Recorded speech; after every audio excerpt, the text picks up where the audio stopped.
رفتم، اما هرگز یک چیز را فراموش مکن که دوست داری من مثل آنهایی که تو دوست داشتی نبود. رفتم چون بفهمی درک کنی دردی از دست دادن محبتی پاک را.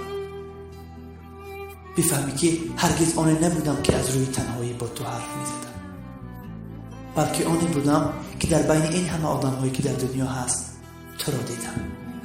تنها تو را دوست داشتم، تنها عشق تو را در دل می پروریدم.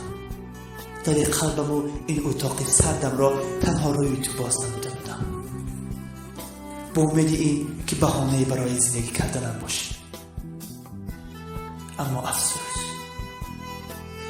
اما افسوس بهانه دیگری برای ساختنم گشتی. حالا ببین زنده‌ام، اما باور کن که زندگی نمی کنم. من دیگر حتی از زندگی کردن دست کشیدم. دیگر می روم به دست خالی و قلب شکسته. نمیدونم چرا، اما باور کن از تو انتظار آن نبودم که عمری کنارم باشی. تنها سخت اعتمادت نموده بودم که تو از آنهایی نیستی که هر روز پای عشقی نوی بمیری و دل را بازیچه دست خود بگردانی.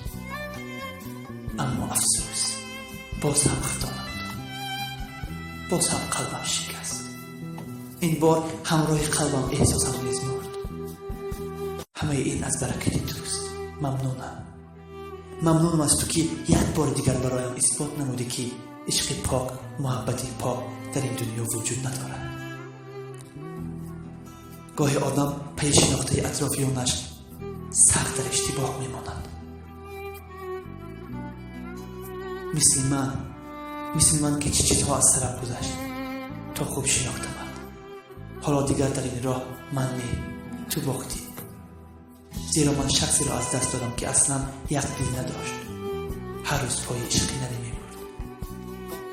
اما تو شخصی را از دست دادی که بین این همه آدم تنها تو را دید و تنها تو را دوست داشت. خدا یارد عزیزم.